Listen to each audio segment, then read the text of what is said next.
In the early days of boat building in Pinellas County, the craft of building and repairing sailboats was done by only a few. One of these was Stu Smith, who owned and operated Ellie's Sailing Shop in North Clearwater. He tells how he got started building and repairing sailboats in his own words. So I got a job as a roofer. I got to work on a roof. And while I'm working on his roof, the guy down below was making, I don't know what you call it. He was making animated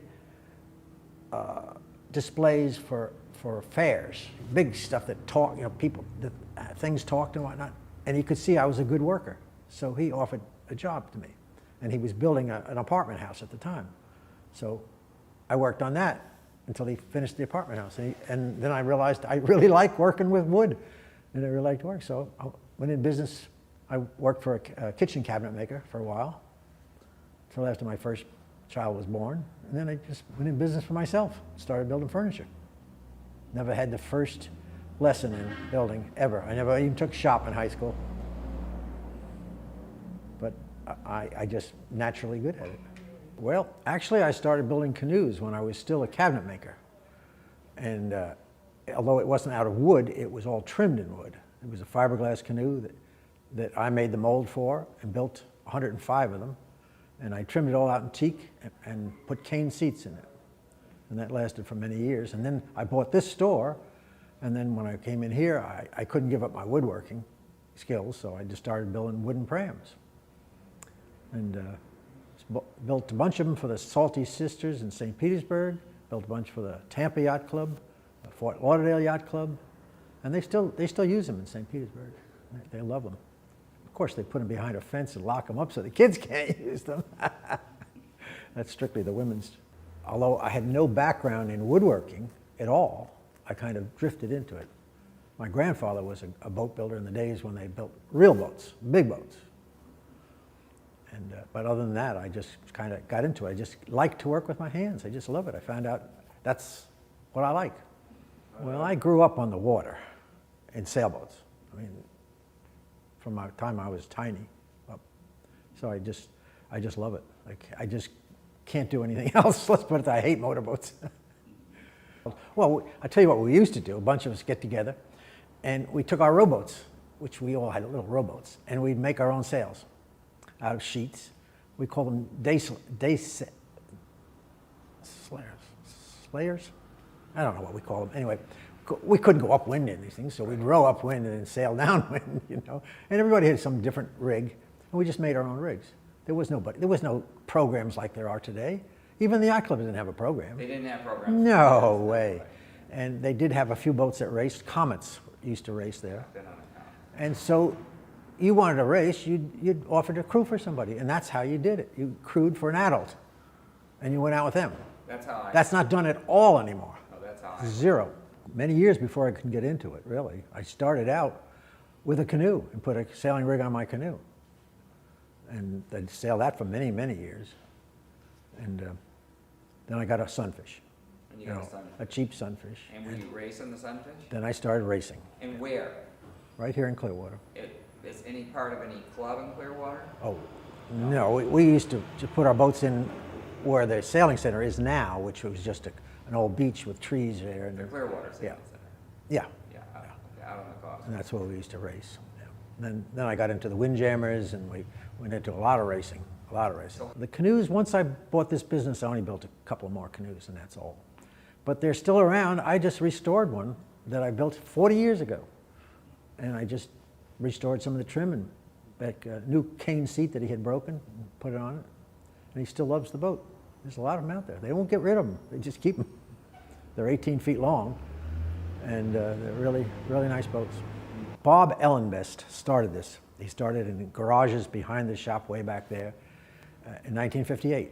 And I'm sure he built some wooden boats then. And then he gradually came and he had this whole building built for him. And he built all kinds of fiberglass boats then. He got into fiberglass at that time. Lots of them out there with his name on. Ellie's, what did he call it? Ellie's Boat Works at that time. And then he sold most of it out, different people. The front part to somebody and the back part to somebody else. And they called it Ellie's Performance Sailing, I guess they call it. And this one they changed to Ellie's Marine Sails. So I just called it, so I changed it again. But I knew Ellie. I knew him years ago. I got my first canoe, which I bought a hull from a manufacturer with no trim on it, so I could get it really cheap. And then I trimmed it out in wood and put a sailing rig on it, and I loved it. You know. So, I mean, there's sailing in your blood. But now we're going back to before the Dunedin Causeway was even built. Oh, before the Dunedin Causeway. They were just building it. And you know, we used to go out there and sail. I'd sail the canoe, and we were the only people there. The only sailboat out there. There was nothing. Well, it was, you could say the 70s were the boom time, yeah, for sailboats, yeah. 70s, early 80s, Morgan used to build boats and sell them before they even finished the boat. I mean, people were just clamoring to buy boats, big boats. And Snipes were a big class here. And you'd see lightnings once in a while. You wouldn't see a lot. This is not really a sailing community at all, in spite of what you might. Was it in Clearwater or Tampa? Clearwater. Well, there's no place to sail in Clearwater. It's the best sailing in the world, but there's no place to put your boat in the water. What I had heard was that Clarkey used to build prams. Clark Mills. Yeah, and sell them for $50 a piece. And his wife would make the sails on the kitchen table and cut it on. And of course, those days went pretty quick, you know, and they got, as usual, accelerated to the point where everything cost a small fortune. Well, when it got serious in the racing, this guy named Lazier. Do you know Lazier Boat Works in Sarasota or Bradenton? I've heard the name. He used to build beautiful wooden boats. He was the builder of wooden prams. Fiberglass? Yeah, then I built a mold and built fiberglass ones too. So you built your own mill? Then I got where I couldn't build them in here, so I'd get the hulls built for me, and then come in and I would do the rigging, and I'd mill the dagger board and the rudder. We built quite a few of those. And the mold actually is still in existence. A guy up in Dunedin Boat Club up there owns the mold that I built.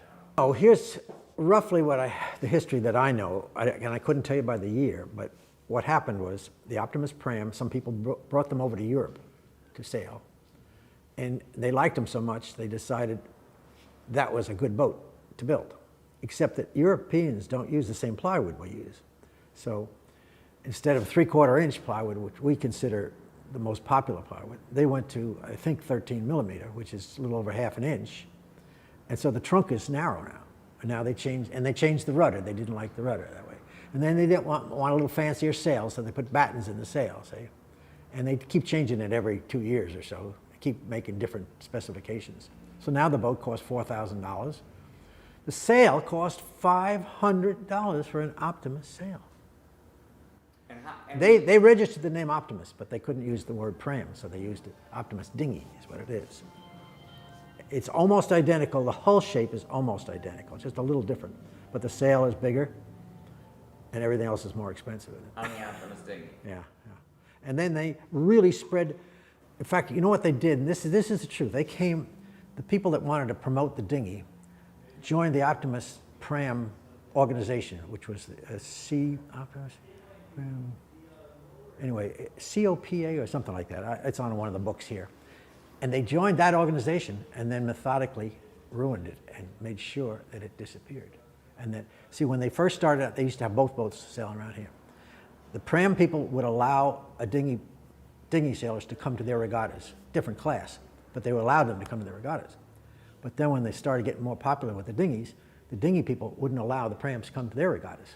So they destroyed it, completely destroyed it, for kids anyway. But the clubs around here, the women's clubs, all sail prams. They don't sail dinghies. I'm dedicated to racing because I'm just hooked on it. I can't even sail for pleasure. I have to race because it bores me to death just to sail for pleasure. So I like to race. But I have to admit it's a different animal and it's not for everybody, but it's the only way to learn how to sail. There is no other way to learn how to sail. People who just wander around there and sail think they know how to sail, but they don't know how to sail. Because when you race, you become part of the boat, and it becomes second nature. Everything you do is automatic. You don't have to think about anything. Now, I still like the Sunfish class. I still think that is the best class, because you can get into that and race, and you can buy an old boat, you got to have a good sail, You got to know what you're doing, but you don't have to go buy a new boat.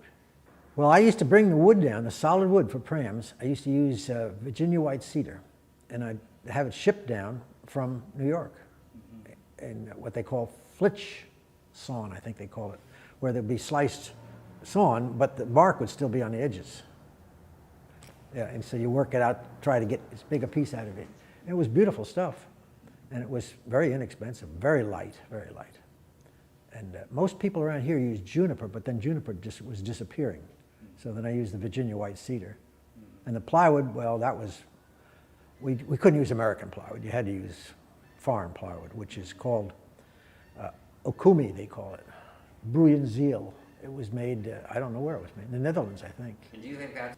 Well, that's an interesting thing, too. You know, the Windmill was built, designed by Clark, for the kids when they left the pram fleet to get into a boat and have a good, of course, there had to be 2 people in a boat instead of 1. Very, very narrow boat, so, of course, they wanted to build it out of 4x8 plywood, you know. And it was just meant to go out there and learn how to sail. You know, mess around, maybe do a little racing, but just for fun. Well, now the Windmill is being regenerated around here. Yeah, it's rejuvenated. In glass? Oh yeah, well, it had been built with glass for many, many years, but you couldn't even see. I think it was 30 years I could go without even seeing a windmill. But now they have a class of them, and they're sailing them, and they're expensive, and they are dedicated. And I don't know why, because the boat was built for small people. It wasn't built for adults. It was built for a couple of kids. It's just a tiny, skinny little thing. You know, it's only 4 feet wide, I think 15.5 feet long. It's very, very tippy, very tippy boat. The widgeon that he built was a good little boat. Did you ever see a widgeon? That's only about 12 feet long, but it's got a swivel centerboard. It's steel, unfortunately. You don't see any around me because all the centerboards are rotted away and I guess people throw them away. That's a cute little boat. But I never liked the Javelin because I felt it was overpowered by far. Now the Daysailor was the greatest boat ever designed. Sailboats have sailed the waters of Tampa Bay for a long time, and craftsmen like Stu Smith have kept high standards when building and repairing these crafts, from canoes to sunfish. Stuart Smith is a true pioneer of boat building in Pinellas County. We hope you've enjoyed this program and learned more about the history of boat building in our coastal community. To see more, please visit mlrproductions.tv. Thank you for watching.